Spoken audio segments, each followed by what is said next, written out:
محمد قاسم ان شاء الله ينسحب للمنتخب العراقي مع المدرب الجديد ارنود، يعني ما اقدر الفظ اسمه يجوز.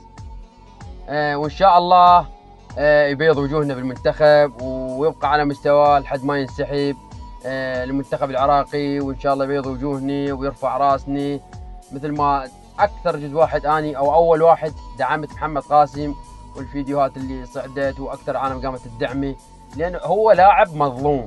وان شاء الله اذا علي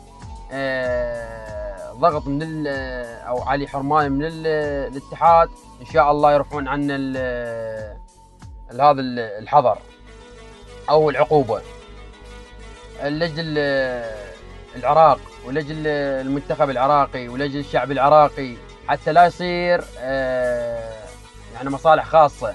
احنا هاي المصالح الخاصه نرفعها عنه، تبقى بس مصالح العامه لاجل العراق، يعني نرفع العقوبات عن محمد قاسم او عن اي لاعب بالعراق اللي يريد يخدم العراق وقوي، وان شاء الله يبيض وجوهنا لان عندنا لعبتين مهمات وصعبات، ما نقول يعني سهلات لا، ولا نستضعف الخصم. هسه بعد كرة القدم تطورت وصارت ماكو واحد ضعيف، الكل قوي، وان شاء الله القادم افضل. شنو رايك كم بمحمد قاسم؟